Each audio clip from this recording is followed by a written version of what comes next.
Buen día, ¿cómo les va? Buen día. Con sueño me imagino, porque ha sido un Mal. fin de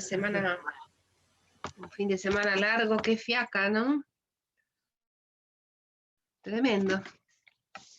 Bueno, yo les quería comentar antes de empezar la clase y para esperar a los compañeros que faltan, que el trabajo práctico no es necesario que lo entreguen. Si quieren entregarlo, no hay problema, yo les doy una ojeada, pero no lleva calificación, porque la idea mía no es que calificarlos por el trabajo práctico, sino que ustedes tengan armado un expediente, un juicio ejecutivo, un proceso ejecutivo. Yo ya les subí la forma en que se cita a reconocer firma para preparar la vía ejecutiva, le subí el primer despacho, creo que le subí una demanda ejecutiva también, me parece que no recuerdo si era de despensas o de alquileres, en este momento no me acuerdo. Y les voy a ir subiendo otras cosas, porque a mí lo que me interesa es que ustedes manejen en la práctica lo que yo les estoy enseñando en la teoría. No sé si les subí el decreto de venta, no me acuerdo, el decreto de subasta, porque es una subasta electrónica que empezó hace unos años, pero al principio en Mar del Plata no funcionaba, pero ahora ya sí funciona plenamente y es muy distinta de la subasta común. Les tengo que subir el edicto, lo que pasa es que no tuve tiempo de escanearlo y subírselos. Y voy a tratar de ver si puedo subir también la rendición de cuentas del martillero. Yo ahora les voy a ir explicando cómo son todas estas etapas. Pero mi idea es que ustedes, mientras van estudiando lo que yo les digo, vayan viéndolo en la práctica, ¿me entienden? Porque es la mejor manera de aprender. Cuando tenemos clases presenciales, esto es mucho más fácil, porque yo a veces llevo expedientes y se los hago circular, pero bueno, ahora está muy complicado enseñar de esta manera. Yo espero que termine pronto, porque la verdad es que ha sido para ustedes muy difícil y para nosotros también muy difícil. Bueno, vamos a compartir la pantalla. Ya estoy más canchera, como verán. Ahí está. Bien. Bueno. No, esperen que tengo que ir. Este es el final. Me quedo en el final. Tengo que buscar cuál era no recuerdo cuál era en la que dejamos. A ver. Esto ya lo vimos. Ah, acá habíamos llegado. La nulidad de la ejecución se las voy a dar después porque está mal puesta la filmina, tendría que haber venido ahí. Plazo de las excepciones. Bueno, ¿hasta acá tienen alguna duda de lo que hemos venido viendo?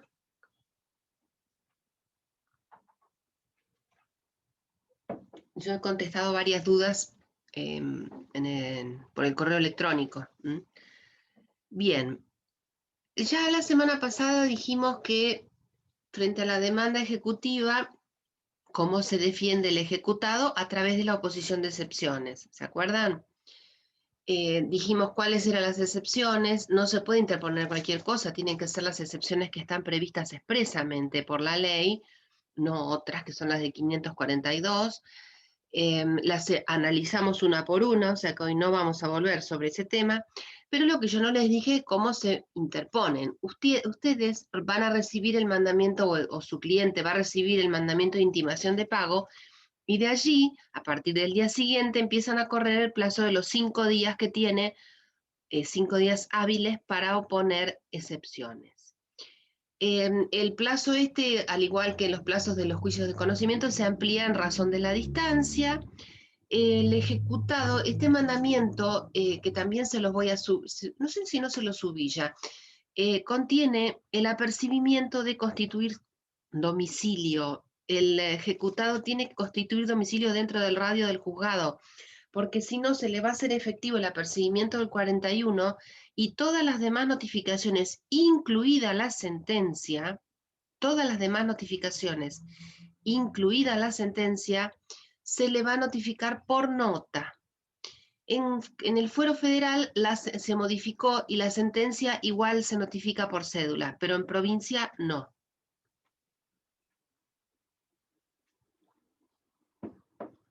Recuerden, voy repasando conceptos ya dados. Recuerden que el juez no tiene la obligación de librar el mandamiento de intimación de pago. Él, si yo le presento una demanda de un título reclamando la ejecución de un título que no es título ejecutivo, él puede rechazar in limine la ejecución, no necesita ordenar el mandamiento de intimación de pago y esperar que el ejecutado se presente y oponga la excepción. Lo puede hacer él, puede rechazar in limine la ejecución. Supongamos que el juez no advierte el error y ordena la intimación de pago. Entonces ahí sí el ejecutado tendrá los 5 días para oponer las excepciones. Recuerden que es importante porque el juez, para evitar dispendio jurisdiccional, podría rechazar in limine la demanda ejecutiva. Si no las rechaza in limine, ven que se lo pongo en rojito, porque a veces pasa que los jueces revisan los títulos, se dan cuenta que no es título ejecutivo, entonces rechazan in limine. Se corre traslado al ejecutante por 5 días. La notificación de las excepciones también se rechaza in limine. Esto quise decirles, perdonen, me quedé con la filmina anterior.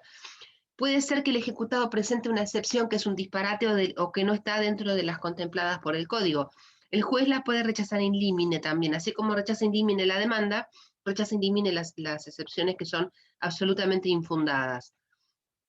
Corre traslado por 5 días. ¿Y por qué les pongo por nota? Porque es muy importante que sepan que cuando ustedes van a librar un mandamiento de intimación de pago, estén atentos a controlar las fechas, los plazos. ¿Por qué?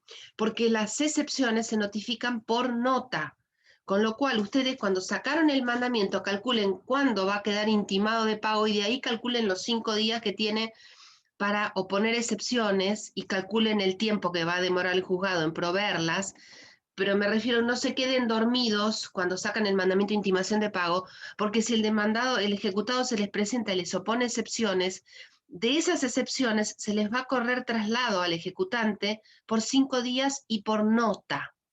¿Me siguen? Si quieren lo repito.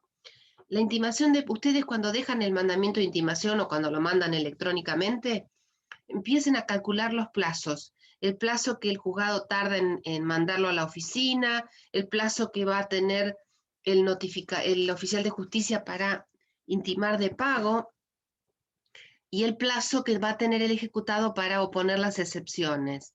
Porque cuando salga el traslado de las excepciones, ese traslado va a salir por nota.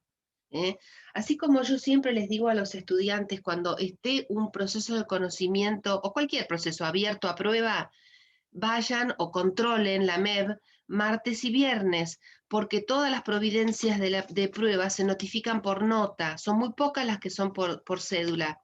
Una es, por ejemplo, el traslado de la pericia, pero la mayoría de las providencias que se dictan durante el plazo de prueba son por nota, se notifican por nota, entonces ustedes tienen que estar muy atentos. Les parecerá una pavada lo que les estoy diciendo, pero se puede perder un juicio por esto. Se puede perder un juicio porque la notificación por nota opera martes y viernes. Y si el expediente estaba a la vista, o si no estaba a la vista, pero ustedes no dejaron nota, quedan notificados y pueden perder un juicio por no haber impugnado en tiempo una prueba o por no haber contestado el traslado de las excepciones opuestas en el juicio ejecutivo. ¿eh? Entonces tengan mucho cuidado con estas cosas, tanto en la prueba como en el trámite de las excepciones.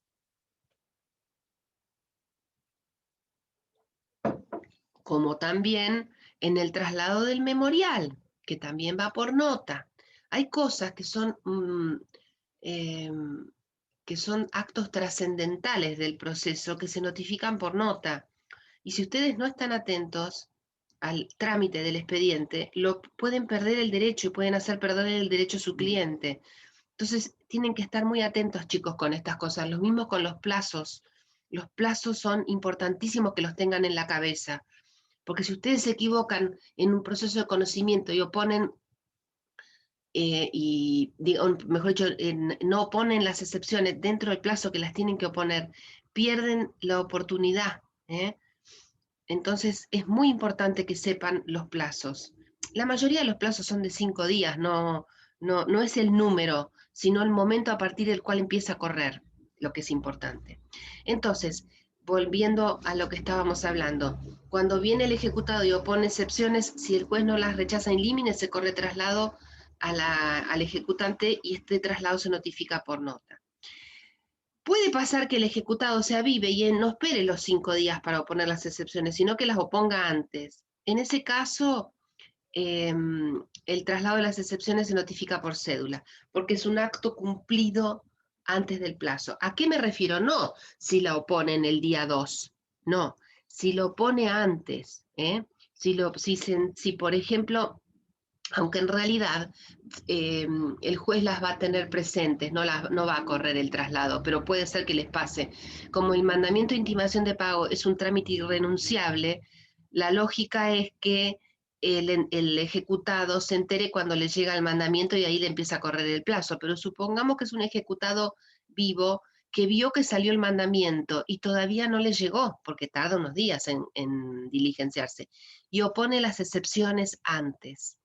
Ese traslado se va a notificar por cédula, porque es un acto cumplido antes del plazo que establece la ley. ¿Me entendieron o quieren que repita?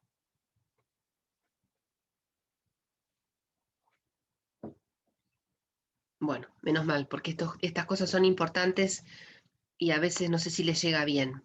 Pero si el ejecutado puso la excepción antes del plazo, antes de los 5 días, ese traslado va a ir por cédula. El ejecutante tiene la carga del 354. El 354 ustedes ya saben que es de negar o reconocer los documentos agregados por la contraparte. Porque, ¿qué pasa? Si viene el ejecutado y opone excepción de pago, por ejemplo, y acompaña documentos, cuando el ejecutante reciba o se notifique de ese traslado, va a tener que desconocer o reconocer los documentos, porque si no le quedan reconocidos. Tiene la misma carga que en un proceso de conocimiento. Las excepciones se pueden declarar de puro derecho o se pueden abrir a prueba. Esto es una facultad del juez, independientemente que la parte ofrezca prueba. Si para el juez no es necesario, el juez las puede declarar de puro derecho. ¿Qué va a pasar? Creo que lo tengo en una filmina después. Si las declara de puro derecho, tiene 10 días para dictar la sentencia de trance y remate. ¿Y cómo se defiende el ejecutado frente a esta declaración de puro derecho? No es igual que en el juicio de conocimiento, que tenía la posibilidad de apelar. Acá va a tener que apelar y plantear todo cuando apele la sentencia. Repito, la declaración de puro derecho en el juicio ejecutivo surte un efecto distinto de los del proceso de conocimiento, porque en los procesos de conocimiento es apelable. En el juicio ejecutivo va a constituir materia del agravio que se vierta cuando se apele la sentencia. Ahí ustedes tienen que decir que por culpa que el juez no me abrió a prueba, yo no pude probar adecuadamente mi excepción.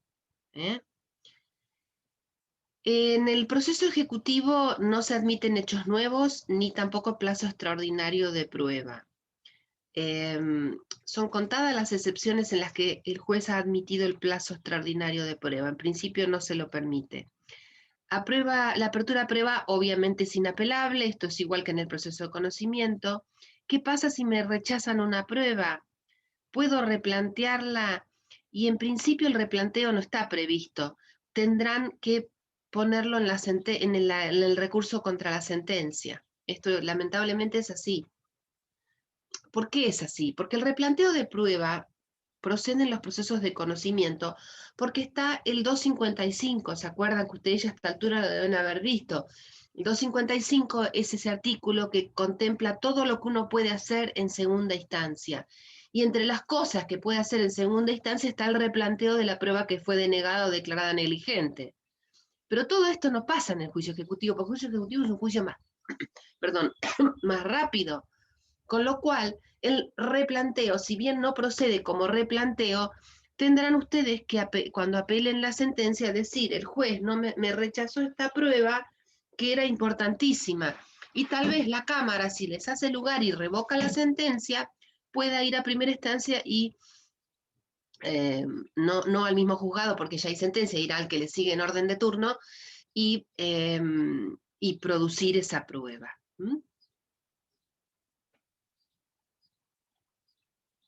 Si el juicio ejecutivo se abrió a prueba, entonces, una vez producida, el plazo de prueba lo va a fijar el juez, y una vez producida la prueba, quedan a la vista por 5 días para ambas partes, y después ya pasan los autos a dictar sentencia.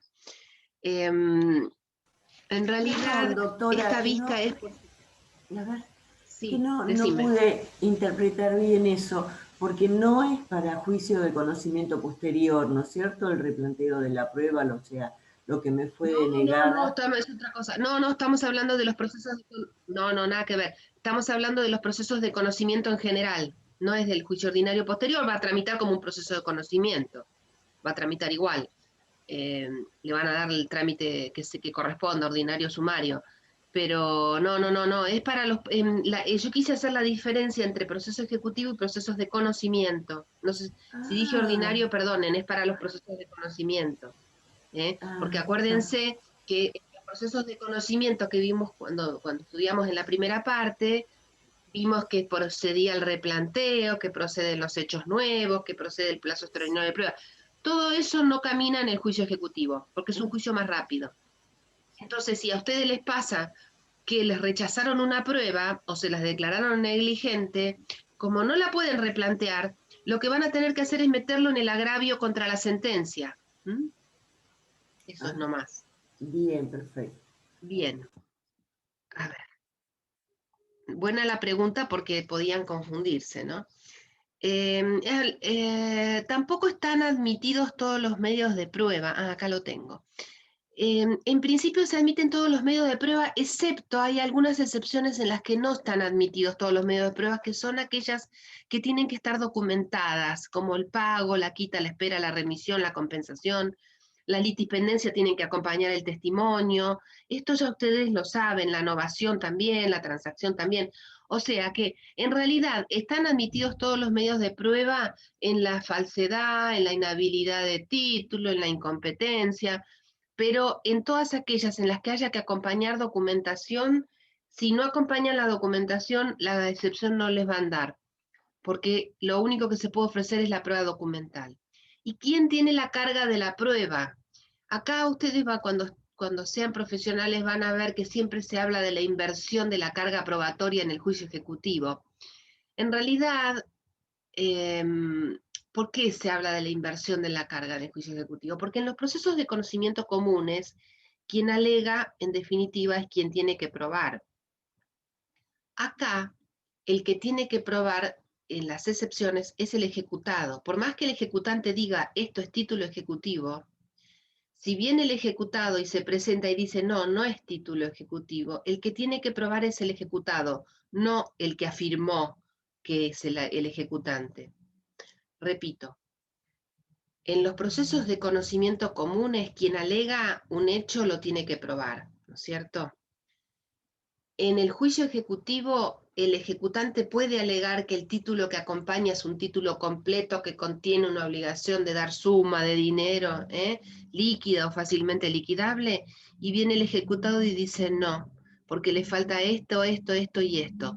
¿Quién lo tiene que probar, el ejecutante o el ejecutado? El ejecutado. Por eso se habla de la inversión de la carga probatoria. Es un término poco feliz, porque eso se utiliza para otra cosa, pero les digo porque en los viejos fallos lo van a encontrar. Bueno, una vez que pasamos toda esta etapa de la prueba o de la declaración de puro derecho, el juez tiene 10 días para dictar la sentencia. Si no se ofreció prueba, tiene 10 días desde que se declara de puro derecho, es decir, en realidad el juez declara de puro derecho y dicta la sentencia, la verdad es que es así.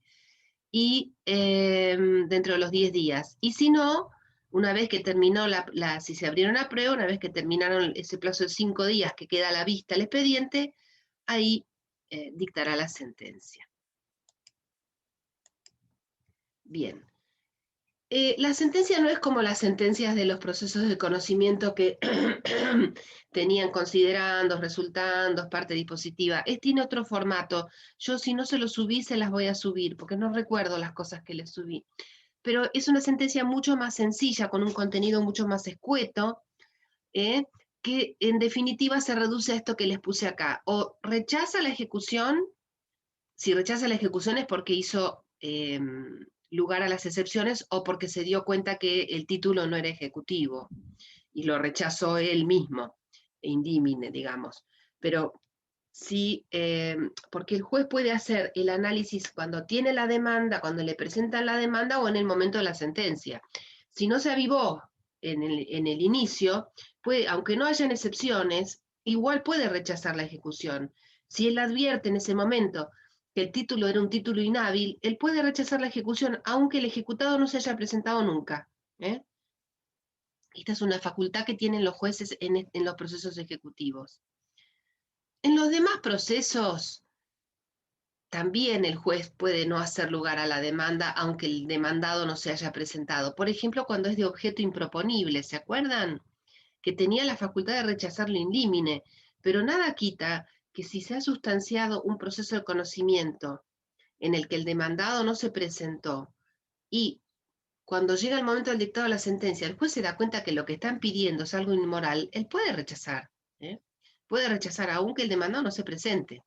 En los juicios ejecutivos esto está previsto expresamente. El juez va a hacer el análisis del título y va a ver si no es título ejecutivo, igualmente, aunque no se hayan opuesto excepciones, puede rechazarlo y dictar, si no la rechaza, dictará sentencia y condenará al pago del capital, intereses, y en el caso de que fuera procedente también puede contener una multa.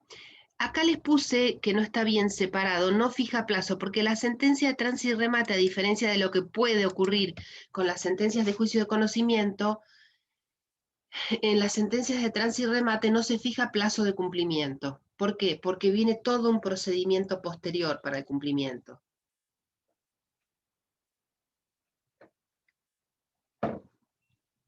Bueno, con respecto a las costas del juicio ejecutivo, acá rige el principio objetivo de la derrota, que no admite las mismas excepciones que en los procesos de conocimiento. ¿Qué quiere decir esto? Que aunque haya un cambio de jurisprudencia o alguna cosa, tendría que ser algo muy, muy, digamos, obsceno para que el juez se pudiera apartar del principio objetivo de la derrota. Ni aunque se haya allanado el ejecutado, salvo que haya estado en mora, perdón, que no haya estado en mora, en principio nunca el juez se va a apartar del principio objetivo de la derrota. Sí se puede apartar si hubo progresos parciales, digamos, vencimientos, ¿se acuerdan de los vencimientos mutuos? En ese caso sí, porque si el ejecutante, por ejemplo, inicia un cobro de pesos por 1 millón y se presenta al ejecutado y opone excepción de pago parcial y acompaña recibos por 500.000 pesos, obviamente las costas el juez las va a repartir porque hubo vencimientos parciales y mutuos. Pero si no, en principio, y salvo que se haya allanado y no haya estado en mora, siempre procede el principio objetivo de la derrota en el juicio ejecutivo. A ver, ¿qué más? Fíjense, yo les puse acá, aunque paguen el acto de la intimación, porque ¿se acuerdan cuando vimos el diligenciamiento del mandamiento? Existe la posibilidad de que el ejecutado pague en el momento que el oficial de justicia le lleva el mandamiento. Sin embargo, si él estaba en mora, aunque pague capital, intereses y lo presupuestado por costas, esto no significa que el juez, cuando dicte la sentencia, no le imponga las costas, porque estaba en mora.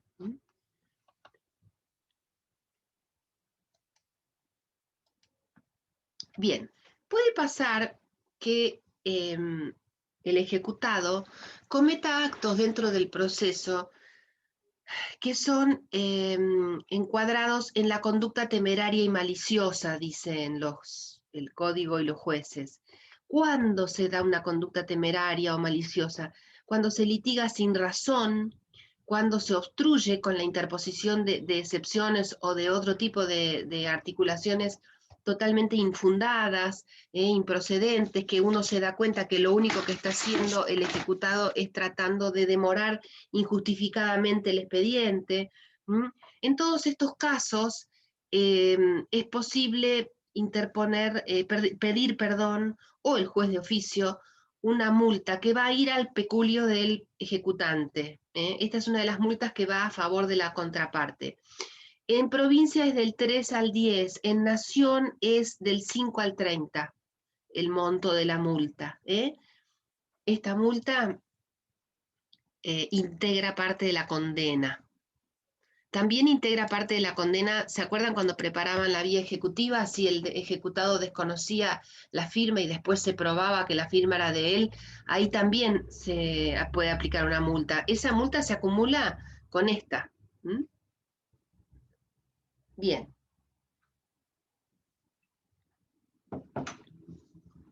¿Cómo se notifica la sentencia? Esto más o menos lo adelantamos. Si tiene el domicilio en los estrados del juzgado, se notifica por nota.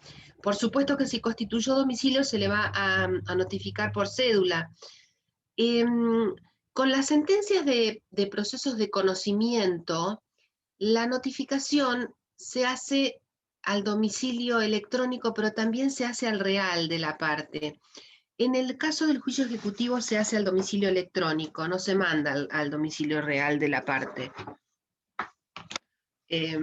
Bueno, ahora, ahora en pandemia se hace todo electrónico, ¿no? Pero no sé, cuando volvamos, vamos a ver qué es lo que queda. Es muy difícil enseñar esto porque yo cuando voy enseñando esto me voy acordando que la semana pasada la Corte sacó una acordada que cambió, pero yo supongo que cuando volvamos a la normalidad volverán a respetar el código, o se modificará el código, ¿no?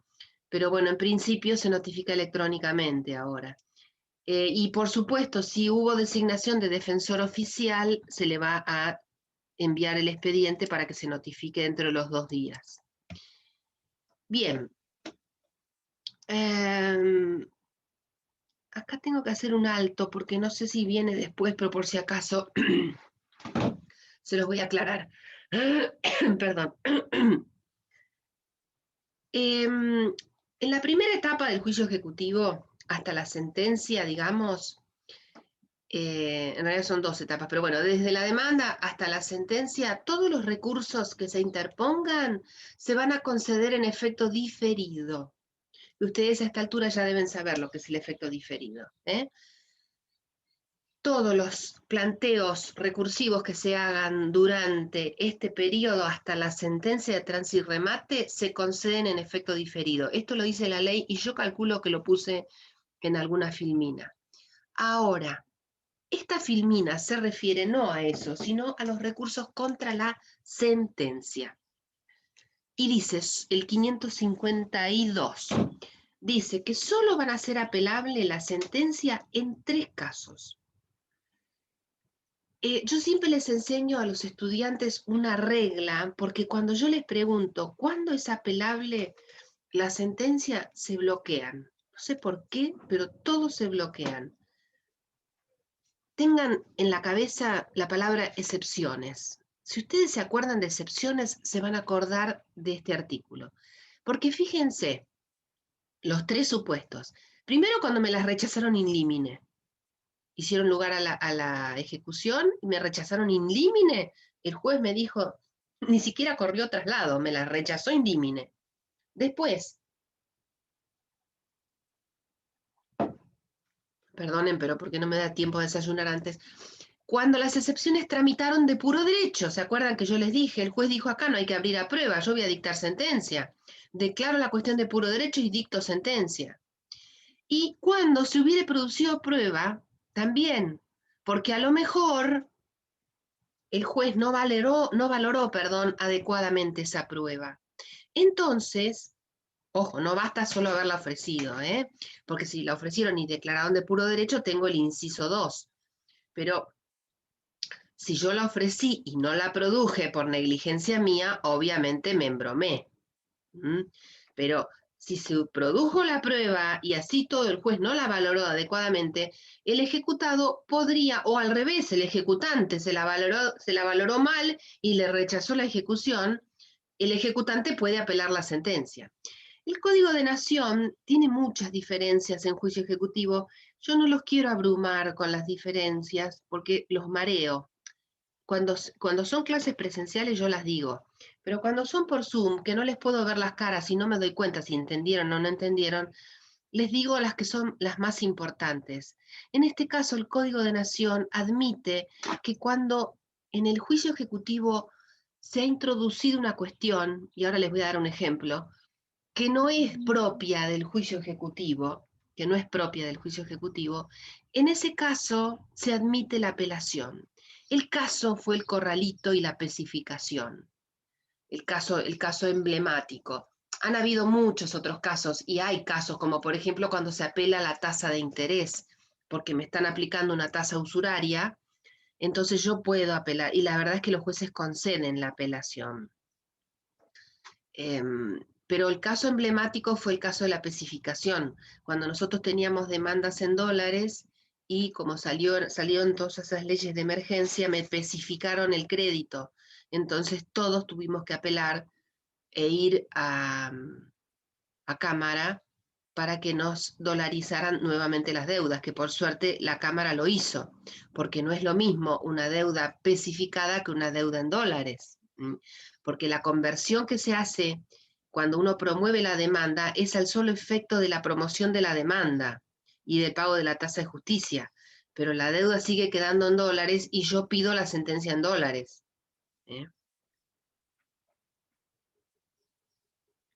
Que después me la paguen en pesos será otro tema, pero el peso a la conversión del día del pago, que no es lo mismo que el peso a la conversión del día de la demanda o del día de la sentencia, porque hasta que yo cobre esta sentencia capaz que pasan 5 años. Entonces, ese tipo, acá en Mar del Plata, aunque el Código de Provincia no lo prevé, también se hizo lugar.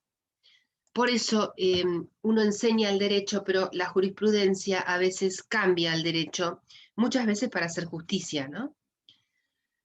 Bueno, ¿cómo es el trámite del recurso de apelación contra la sentencia de trance y remate? A todo esto lo que no les dije es que la sentencia de trance y remate es un nombre que le ha dado la legislación que es equivocada, porque no se ordena ningún remate, se ordena que siga adelante la ejecución, pero no se ordena el remate, es un título que es equivocado. Bueno, ¿cómo tramita el recurso? Se interpone dentro de los 5 días y se concede en relación. ¿Qué quiere decir? Que yo interpongo solo, no fundo, interpongo y me lo conceden en relación y tengo 5 días para fundarlo. Y de ese memorial se corre traslado por nota a la contraparte que tiene 5 días para contestar el traslado. Repito, recurso interpuesto contra sentencia de trance y remate o contra el rechazo, ¿no? Cualquiera de los dos, contra el rechazo o la ejecución. Se interpone dentro de los 5 días, se concede en relación y con efecto suspensivo, ¿no es cierto?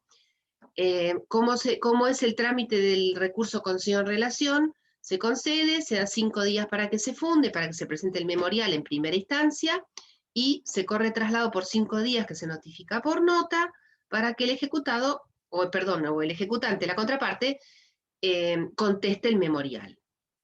El recurso de apelación incluye el de nulidad de la sentencia. Esto lo han visto cuando han visto recurso de apelación. No me acuerdo con quién lo vieron, pero inclusive hay un artículo que lo dice, que el recurso de apelación incluye el de nulidad de la sentencia. Pero puede concederse con efecto devolutivo. ¿Cuándo? ¿Cuándo se concede con efecto devolutivo? Obviamente cuando la sentencia hizo lugar a la ejecución y está ordenando que sigan los trámites para que el ejecutante pueda hacerse del dinero o pueda rematar los bienes embargados. Entonces, el ejecutado, agraviado, interpone el recurso de apelación y el ejecutante, que no quiere perder tiempo, dice: yo voy a prestar fianza para que el juez, en vez de concederlo con efecto suspensivo, lo conceda con efecto devolutivo.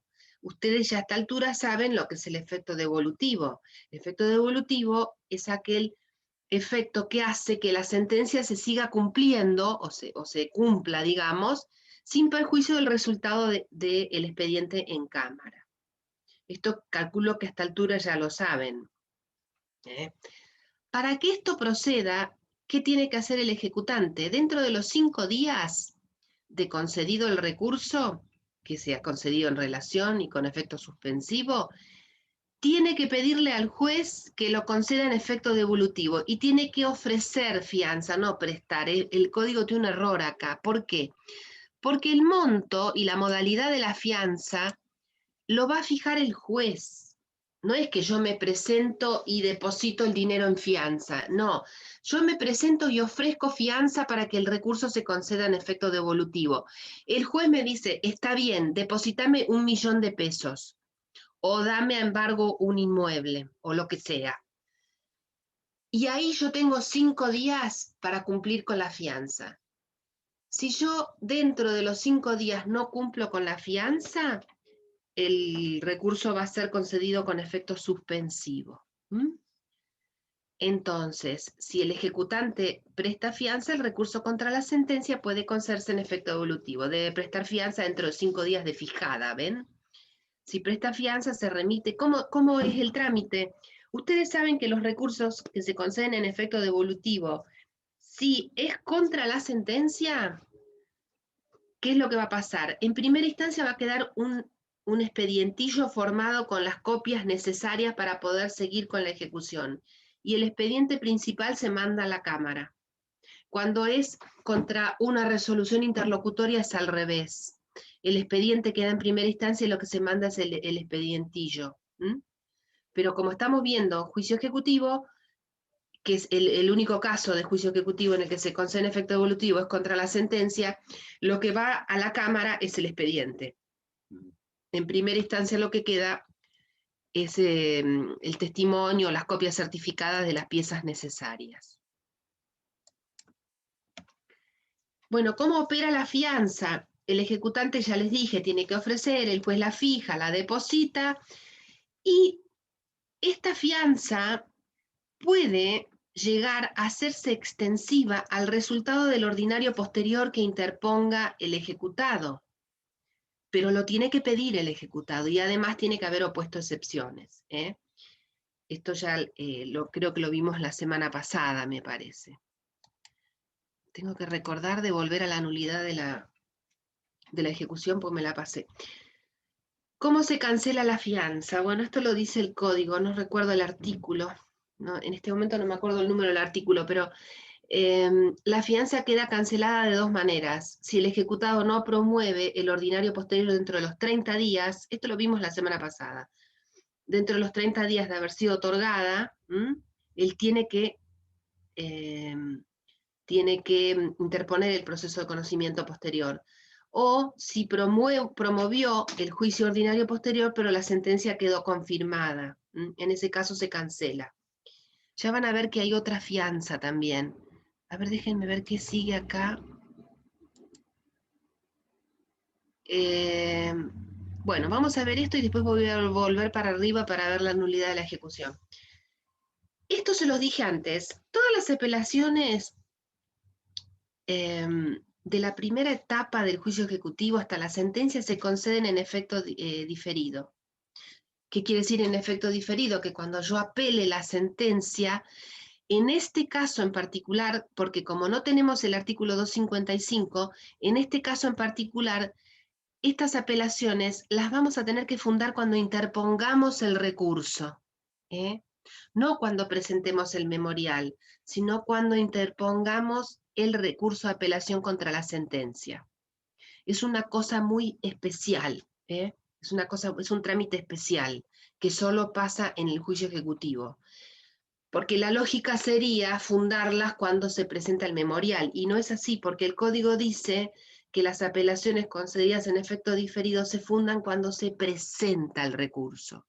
Es decir, cuando presento el escrito de apela, ahí tengo que, en una cápita aparte, fundar las apelaciones concedidas en efecto diferido.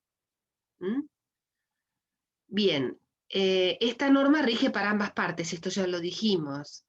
Y ven lo que les pongo acá, se fundan en el acto mediante el cual se interpone el recurso de apelación contra la sentencia. Antes de apelación voy a volver para arriba, de ampliación, perdón, es la número 31. Voy a volver a la 16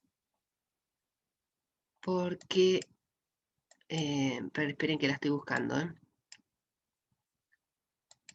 porque si no me voy a olvidar. Acá, esta. Nulidad de la ejecución. Este artículo apréndanlo como el Padre Nuestro, porque este y el de sobreseimiento en juicio ejecutivo lo preguntamos siempre. Nulidad de la ejecución. Hay dos formas de plantear la nulidad de la ejecución, por vía de incidente y por vía de excepción. Esto está en el 543, sí, ahí arriba lo dice. ¿Cuál es el plazo? El plazo para oponer excepciones. ¿Cuál es la causa? La causa son dos. Una tiene que ver con la intimación de pago y la otra con la preparación de la vía ejecutiva. Recuerden siempre esto, tengan en mente, nulidad de la ejecución 543, hay dos causas, ya sea porque los vicios estén en la intimación de pago o porque los vicios están en la preparación de la vía ejecutiva. Pero no es tan sencilla la cosa, no siempre procede la nulidad. Ustedes saben cuando vimos nulidades, en la parte anterior, que la nulidad procesal procede cuando el acto no cumplió la finalidad, cuando hay un grave perjuicio, en fin, ustedes ya cuando no está consentido el acto, ustedes ya se acuerdan, ¿no es cierto? Bueno, en estos casos de la nulidad de la ejecución, para que el ejecutado la pueda oponer, esta excepción, tiene que haber depositado las sumas o haber opuesto excepciones. Porque acá está el agravio. ¿Cuál es el agravio?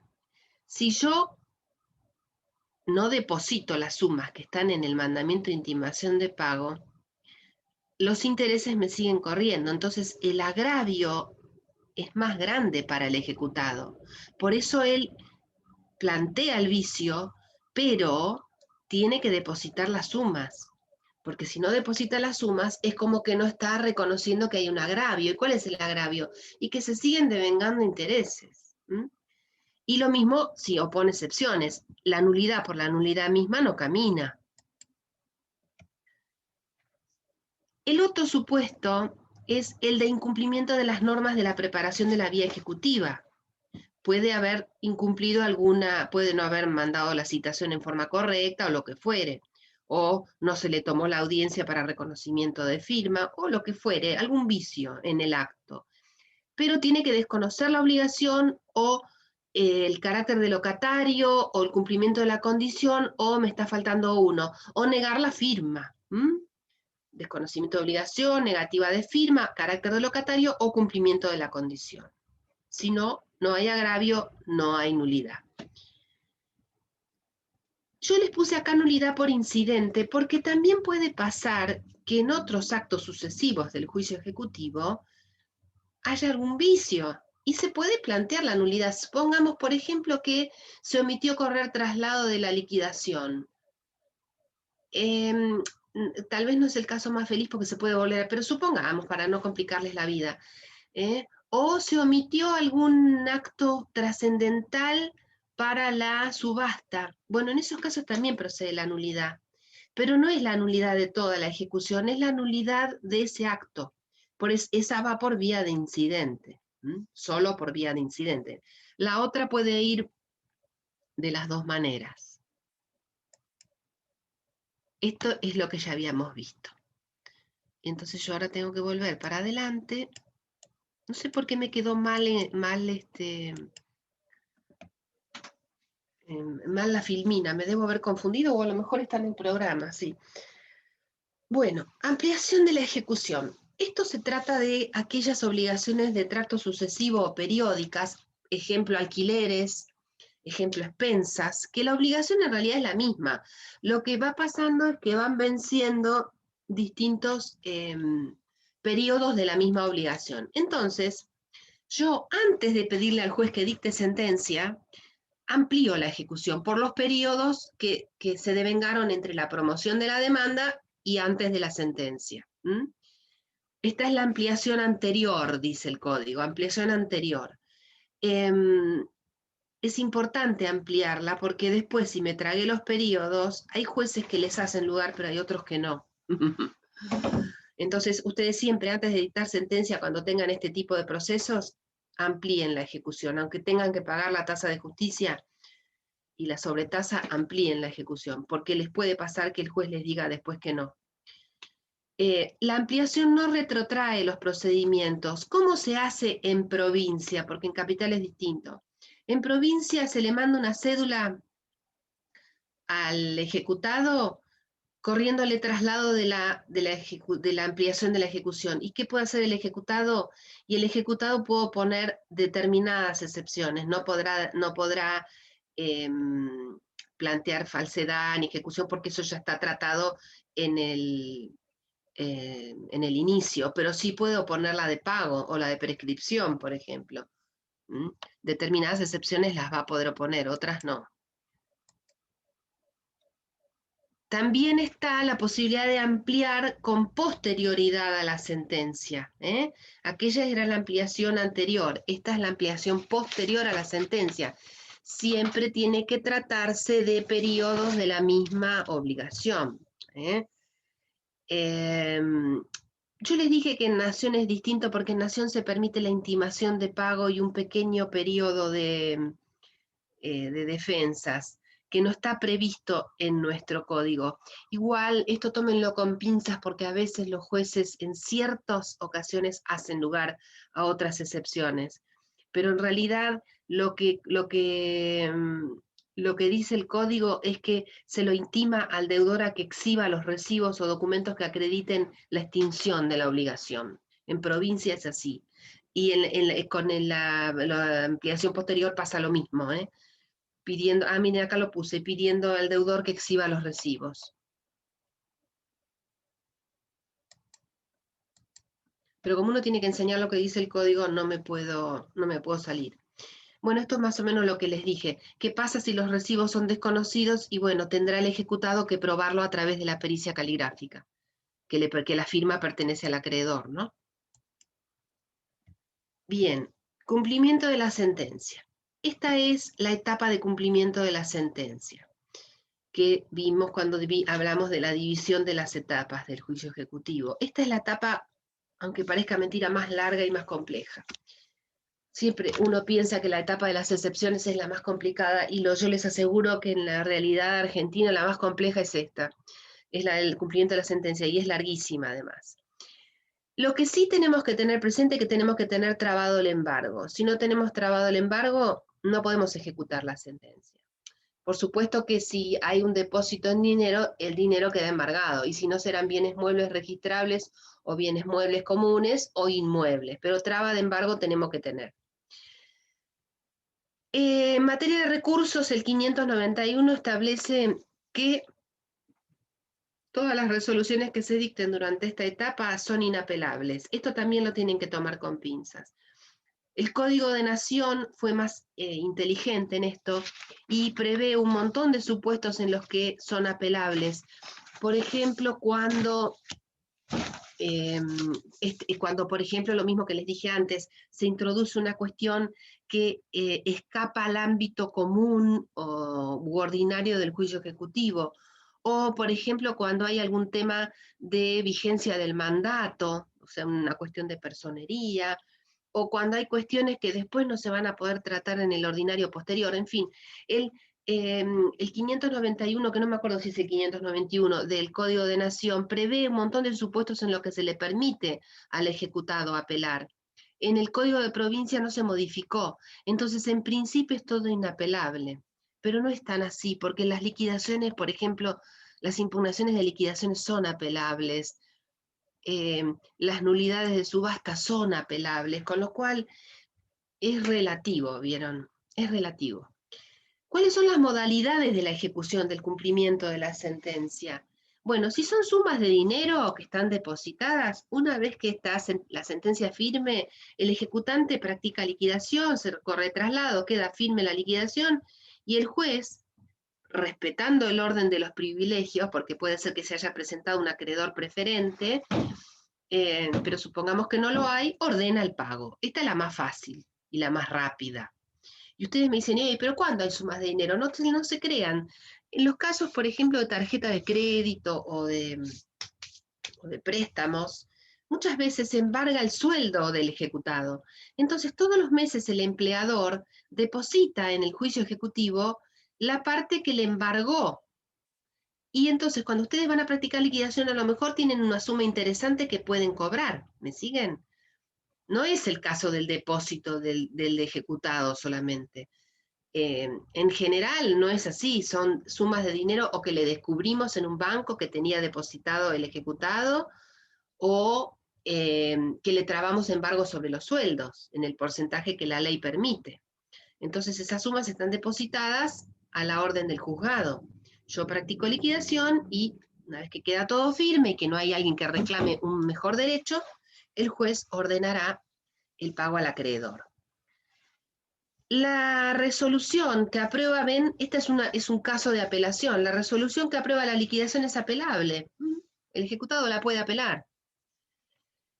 En el caso que hubieran estado embargados acciones, títulos o bonos, los que cotizan en bolsa no hay problema porque se puede acreditar el valor y se pueden entregar al ejecutante si quiere, y si no se rematan, se venden, porque cotizan en bolsa, ¿no es cierto? Eso es fácil. Cuando no cotizan en subasta pública hay que hacer este procedimiento, que es averiguar, hacerlos tasar y en todo caso subastarlos. O venderlos. A veces se pide la venta privada también. Bueno, la subasta. Este es el gran trámite del cumplimiento de la sentencia de trance y remate, el acto de subasta, que es el destinado a enajenar los bienes embargados. Si la subasta es en una división de condominio, la va a pedir, va a regir por las normas del derecho civil, pero nosotros acá estamos hablando de otro tipo de subasta, no es la de división de condominio, porque estamos en un juicio ejecutivo, no estamos en un proceso de división de condominio. Yo se los pongo para advertirles que no es lo mismo. Yo estoy hablando de la subasta de los bienes embargados. Lo primero, bueno, no es lo primero, pero vamos a hablar del auxiliar que va a intervenir en este acto, que es el martillero. En provincia, el martillero lo designa el juez, salvo que hubiera acuerdo de partes o que en el instrumento se haya delegado la facultad de designar martillero en una de las partes, que generalmente es el acreedor. Esto pasa mucho en los mutuos hipotecarios.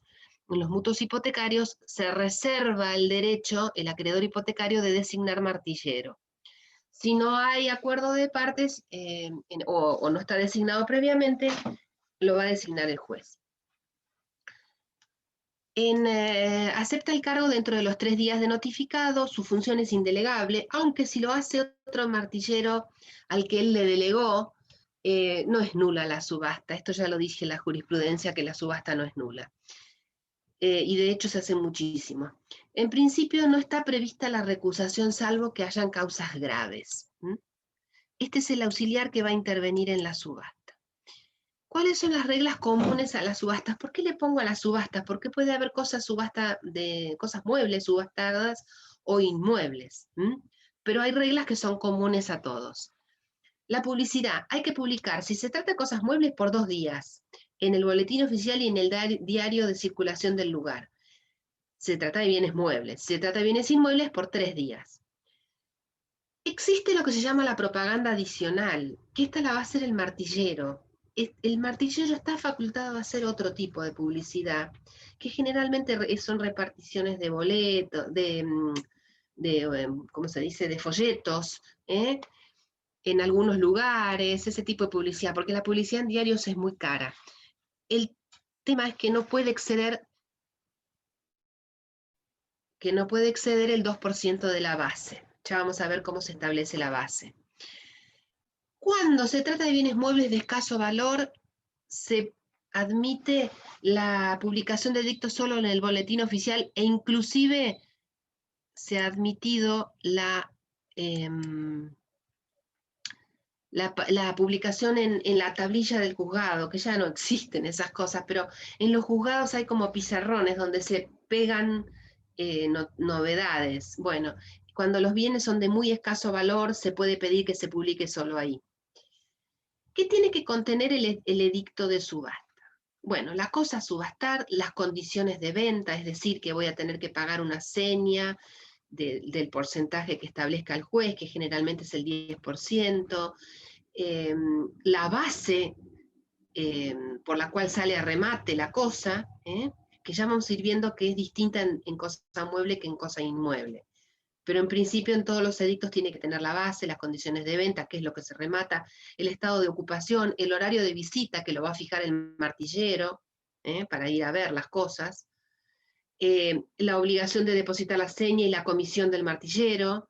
Está mal escrito comisión acá. ¿O no? Ah, no, está bien. Fecha y hora del día de la subasta, la finalización de la subasta, porque ahora la subasta se hace todo por subasta electrónica y tienen 10 días, o sea que tiene que fijar el día que comienza y el día que termina. La fijación de las 3 fechas. Los datos del expediente. Si se trata de un inmueble, las expensas, las tasas y las contribuciones. Hay que publicar el edicto con un mínimo de 48 horas antes del remate para darle la debida publicidad, porque si no, no se entera nadie. Los defectos de publicidad, puede pasar que el edicto contenga vicios o defectos, entonces está permitida la nulidad dentro de los 5 días de la última publicación. El planteo de la nulidad. Y llegamos a la subasta electrónica. No se me vuela, es larguísima esta parte, no voy a terminar hoy. Bueno, la subasta electrónica fue una introducción en el Código Procesal, una reforma que se introdujo al Código Procesal y que se implementó hace unos años. Ya con la pandemia perdí la cuenta. No sé si son 3 o 4 años que está. Que lo regula la Corte. Si ustedes se meten en la página de la Corte van a ver que hay una parte de subastas electrónicas. Acá está la definición, que es muy larga, no la voy a leer, pero eso ustedes saben, como ustedes ya están muy cancheros ahora en esto porque todos manejamos la puja electrónica, ¿no es cierto? Cuando compramos algo, tenemos 10 días para pujar, para hacer las ofertas. Lo que tienen que saber básicamente es que cuando uno va a participar en una subasta electrónica, tiene que anotarse en un registro de postores, que se maneja, creo que en el Colegio Escribanos está ahora, porque hubo todo un cambio, pero creo que está en el Colegio Escribanos. Tienen que ir y anotarse, porque ahí tienen que dar todos los datos. ¿Por qué? Porque la subasta electrónica, mientras se desarrolla, uno va a poder ver las ofertas, o sea, los montos que se están ofertando, pero no se sabe quién, no se sabe quién es. Es secreto hasta el momento del acto de adjudicación, que es ahí donde se va a saber. ¿Por qué se hizo esto? Para evitar la connivencia entre martilleros, por ejemplo, como pasaba en una época con la Liga, o para evitar, digamos, para otorgarle transparencia, que no se sepa quién es el que está ofertando. Entonces, durante esos 10 días, ustedes van a poder ofertar. Y si Graciela ofreció 10, bueno, yo a los 10 minutos ofrezco 15, y ella ofrece 20, y yo, bueno, así hasta los 10 días. Los últimos 10 minutos de ese 10º día, Graciela puede ofrecer, y yo puedo contraofertar, y así, y se va a prolongar por 10 minutos más, hasta que termine la última oferta. Es como un plazo de gracia de 10 minutos para que se sigan haciendo ofertas. Acá yo les puse que si los bienes fueran de importancia o son bienes registrables, el juez puede exigir el depósito del 5%. Cuando se rematan inmuebles o muebles registrables, siempre que se hace una oferta hay que depositar el 5%. Por supuesto que si yo oferto más de una vez, voy a tomar, no es que cada vez que oferte tenga que poner el 5%, tendré que ir mejorando ese porcentaje, ¿no? Porque si oferto 10 veces, ya deposité todo el valor del inmueble. hay que ir mejorando o hay que ir depositando el importe, ¿no es cierto? El registro de postores ya lo dije, el depósito. Cuando se acepte la oferta ganadora, se va a devolver el 5% a los demás ofertantes, ¿no es cierto? Acá les puse que dura 10 días, finaliza un día y hora determinada, las ofertas serán públicas, determinado el ganador, ¿ven?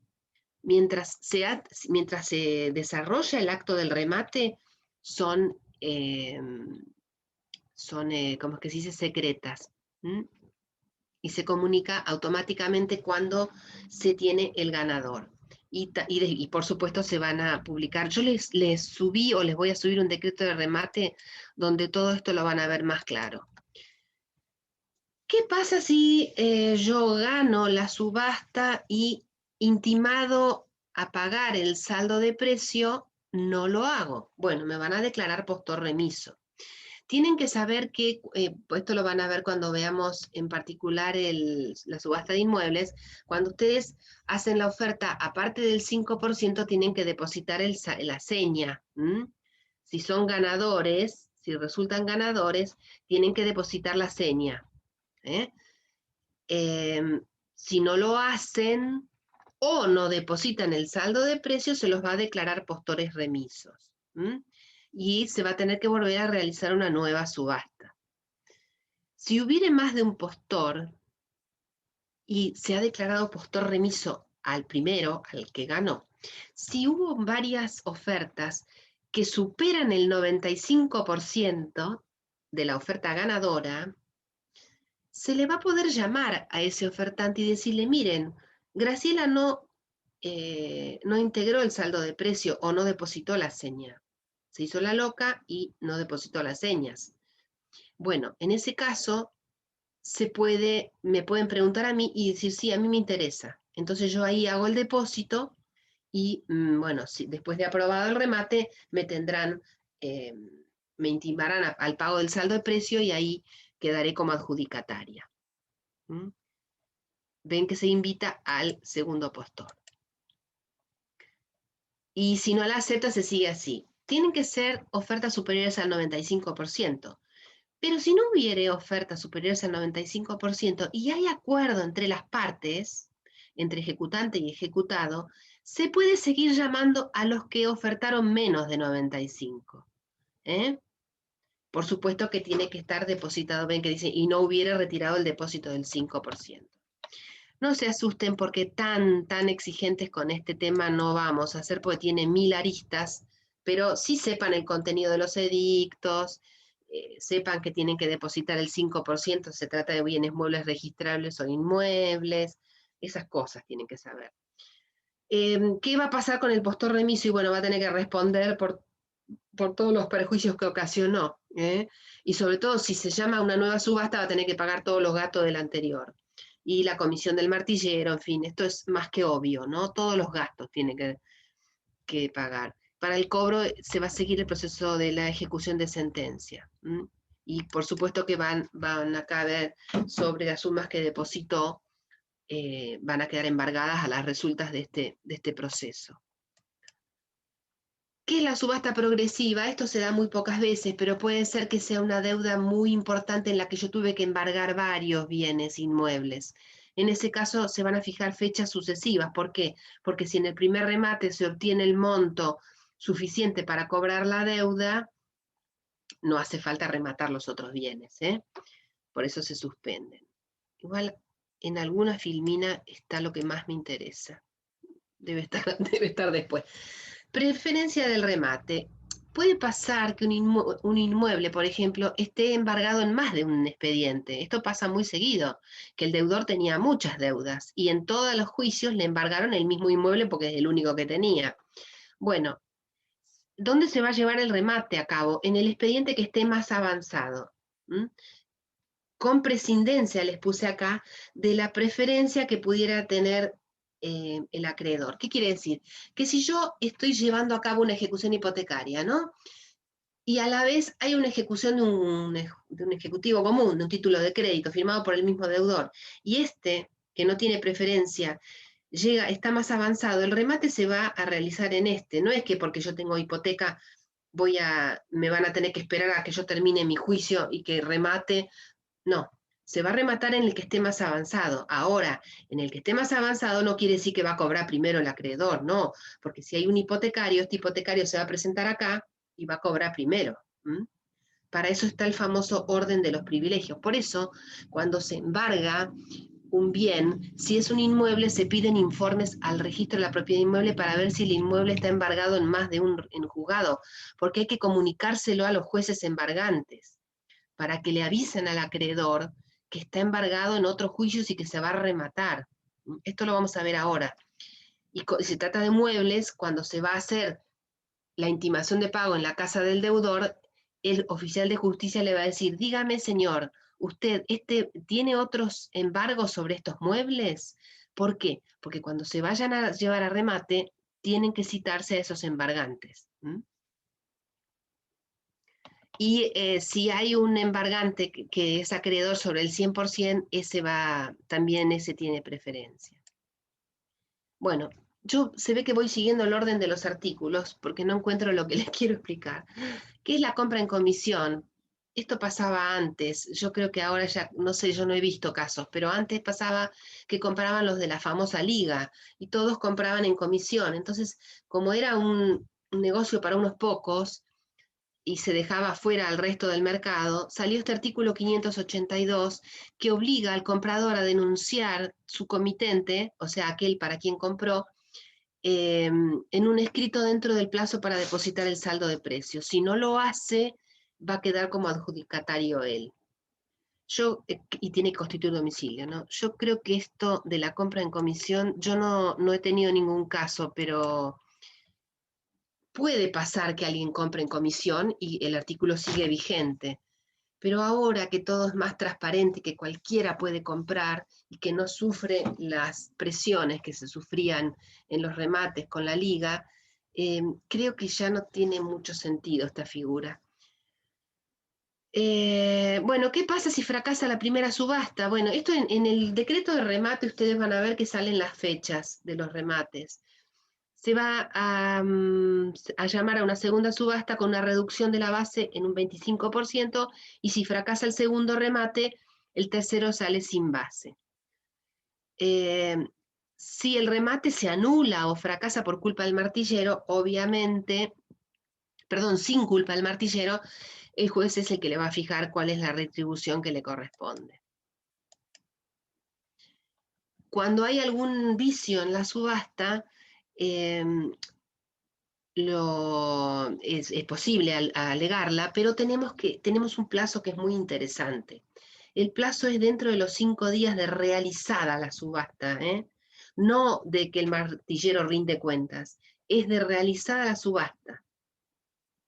Esto es importante que lo tengan presente. Por supuesto que, como cualquier nulidad, tenemos que tener interés jurídico en la declaración, no tenemos que haber sido los que ocasionamos el vicio y, por supuesto, no tenemos que haberlo consentido, ¿no?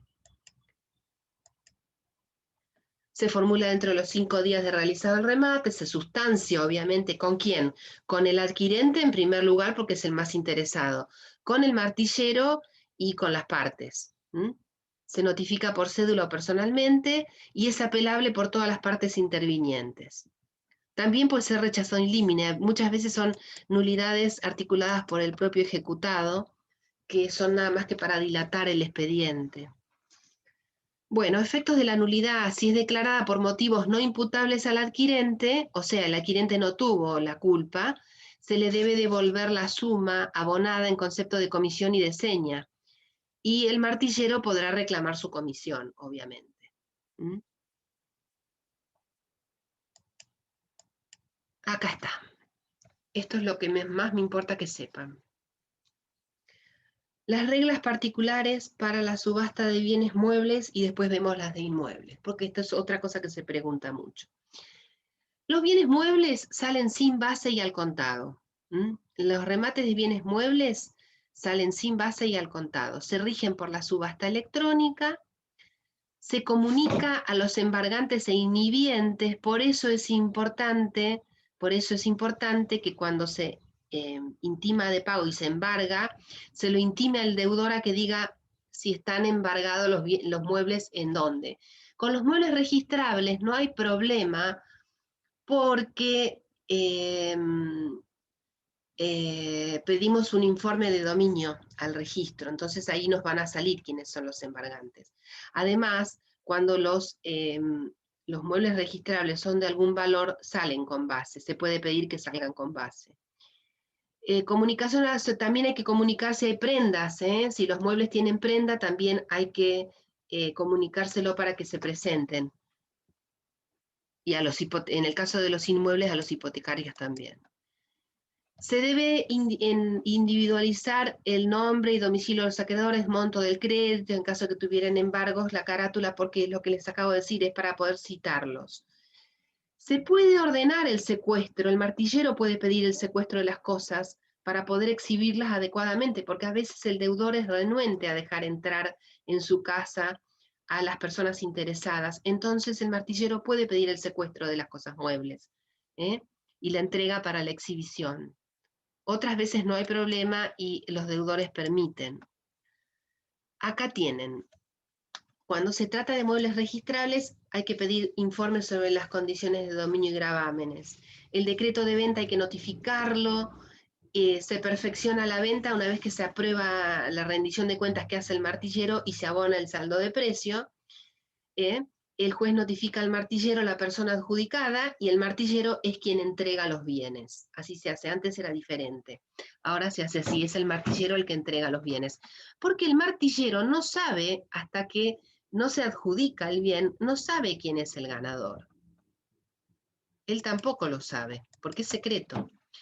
Y esto es lo más importante de todo, que es a lo que yo quería llegar. Y yo creo que después de esto ya los voy a dejar descansar, porque es mucha información para un solo día, ¿no? Subasta de inmuebles, que es el 90% de los casos. Siempre tenemos subastas de inmuebles, porque embargar y secuestrar un auto es más difícil que, ¿cómo es que dicen los chicos? Que mono con, no me acuerdo qué. Sobre todo secuestrar, porque ustedes lo pueden embargar, pero para ubicarlo, el auto, sí, generalmente son autos, ¿no? Es muy difícil. Es más fácil subastar un inmueble. ¿Qué es lo que se pide? El 568, mono verde, dicen, ¿no? ¿Qué es lo importante para subastar un inmueble?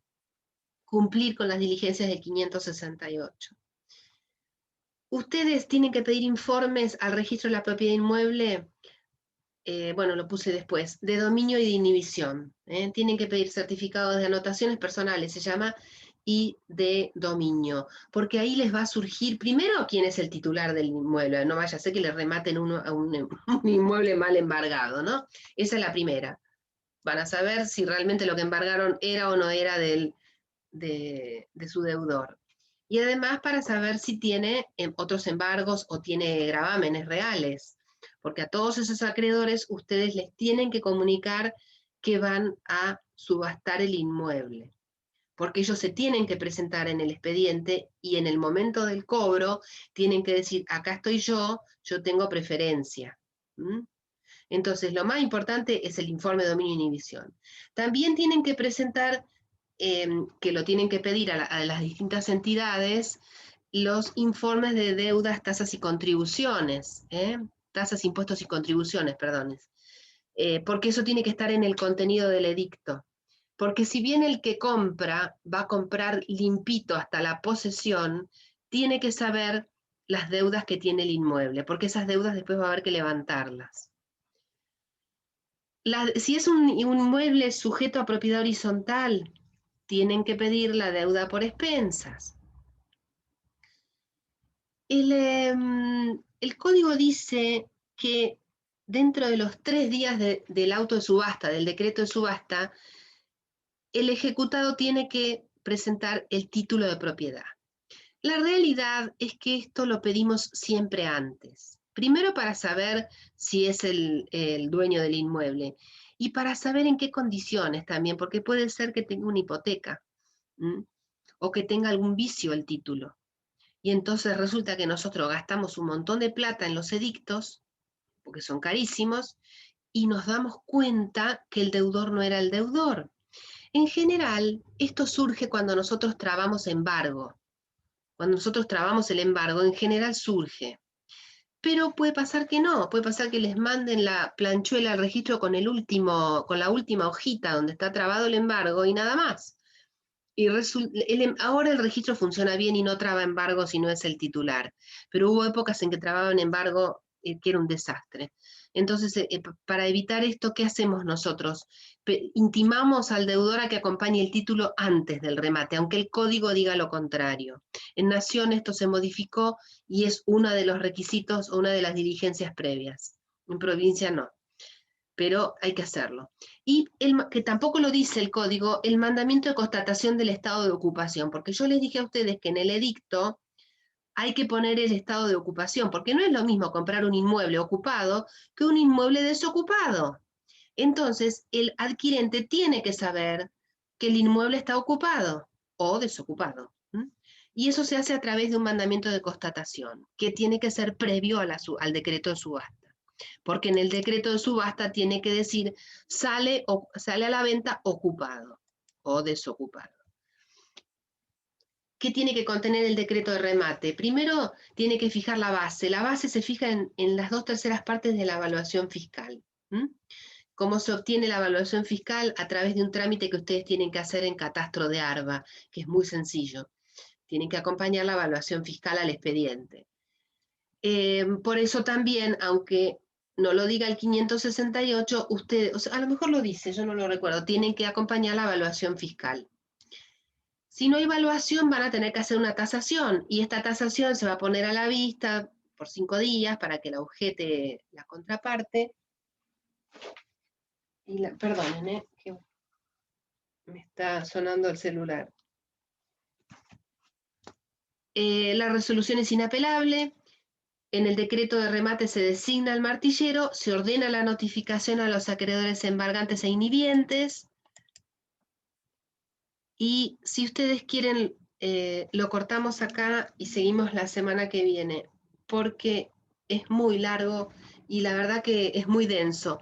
El Código Procesal, gracias a Dios, en este tema es muy claro. Son muchísimos artículos, pero es más o menos, palabras más, palabras menos lo que yo les dije. No tiene mucha vuelta el tema. Cuando vean el decreto de remate, muchas de las cosas que yo les dije las van a entender. Después que se realiza el remate, el próximo paso es la rendición de cuentas del martillero, que tiene 3 días, y una vez que se aprueba, se traslada a las partes, por supuesto por 5 días, si no hay ninguna nulidad, ninguna cosa rara, el juzgado la aprueba, y de ahí sale la intimación al adquirente para que deposite el saldo de precio. Pero eso lo vamos a ver la semana que viene. Bueno, Arana. Acá presente. Bien. Dinelli me dijo que iba a estar ausente. Acosta. Presente. Bombini.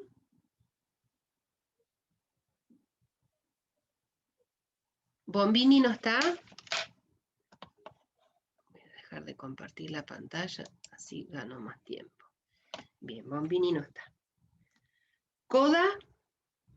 Presente. Sí. Collado. Presente. Contarino te vi. Bien, Díaz Bruno gracias. me parece que es el que está en... Díaz Bruno no está, ¿no? Está en Estados Unidos. García Damiani. Presente, profe. Bien. Unger Presente. y Garza. Presente. Lavarello. Presente. Liebig te vi. Hoy te vi. Longo. Presente. López Zoe. Me parece que Presente. Lorente.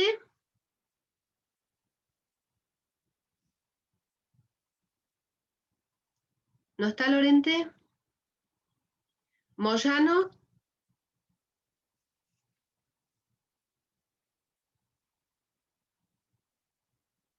¿Pane Bianco? Presente. Ah, sí, ahí estás. ¿Peralta? Presente. ¿Percello? Presente. Recibí los trabajos de ustedes. Después los voy a mirar, pero ya les dije, no va con calificación, no hace falta ni, si quieren mándenmelos, pero no, lo que más me importa a mí es que lo hagan, más que me lo manden. ¿Salas? Presente. ¿Schneider? Presente. ¿Somoza? Presente. ¿Seman? Presente. Bien. ¿Tarifa? Bien. ¿Y Verdi? A Verdi lo vi. Presente. ¿Quedó alguien sin nombrar? ¿Quedó alguien sin nombrar? Bien. Bueno, entonces, vayan viendo cómo son las distintas etapas del juicio ejecutivo. Recuerden demanda, oposición de excepciones, traslado, contestación, puede declaración de puro derecho, puede abrirse a prueba, se dicta la sentencia, si hace lugar se llama de tránsito y remate, si no será una sentencia de rechazo. ¿Cuándo es apelable? Los 3 supuestos de apelación de la sentencia para el ejecutado, en realidad para las 2 partes, ¿no? Cuándo se conceden las apelaciones o cómo se conceden las apelaciones hasta la sentencia, que se conceden en efecto diferido, la regla de inapelabilidad para el ejecutado después de la sentencia de tránsito y remate, o sea, en la etapa de cumplimiento, cómo sigue el proceso. Bueno, en principio tenemos que tener algo embargado, puede ser un bien mueble, mueble registrable o inmueble, el contenido de los edictos, antes de los edictos, cuáles son los recaudos para la subasta de muebles y de la de inmuebles. Sobre todo recuerden la de inmuebles, que es la más importante, que tienen que pedir los informes del 568, más el mandamiento de constatación, más la evaluación fiscal, que no me acuerdo en este momento si está, yo creo que está, pero no importa. El tema del título de propiedad, qué es lo que pasa, que en realidad hay que acompañarlo antes, aunque el código diga que es dentro de los 3 días del remate. La comunicación a los acreedores embargantes e inhibientes es muy importante, porque en el momento en que el juez determine quién cobra, tiene que saber si hay créditos preferentes al de su expediente, digamos, que se reclama en su expediente. ¿Qué más vimos hoy? Bueno, todo el tema de subasta electrónica, que el artículo es larguísimo, pero es muy claro, que hay que registrarse en el registro de postores, que son 10 días el remate, dentro de esos 10 días hay que ir haciendo las ofertas, que cuando se trata de muebles o inmuebles registrables hay que depositar el 5% cuando hacemos la oferta, y si se cierra la subasta con el ganador, ese ganador tiene que depositar la seña del 10%, o lo que fije el juez. Entonces el martillero comunicará todo, rendirá cuentas, y si se aprueba el remate, que lo vamos a hacer la semana que viene, si se aprueba el remate, se intima al comprador a que deposite el saldo de precio. ¿Qué pasa si no deposita el saldo de precio o tampoco integra la seña y el remate ya se cerró? Se lo declara postor remiso. Entonces se vuelve a, lamentablemente, tendrá que volver a hacer una segunda subasta, pero cuando es subasta electrónica tenemos la posibilidad de llamar a los que ofertaron hasta más de 95%. Si alguno de ellos quiere quedarse con el inmueble, bueno, completará el trámite. Y si no hay del 95%, pero hay acuerdo de partes, se puede llamar a los que ofertaron por debajo de 95%. Más o menos en líneas generales lo que hablamos hoy. Bueno, chicos, nos vemos la semana que viene. Terminaremos de ver lo que falta y hablaremos de las dudas que les quedaron. ¿Alguna duda ahora? Tengo un chat. De nada, Alcira. Bueno, nos vemos la semana que viene. Bueno, gracias.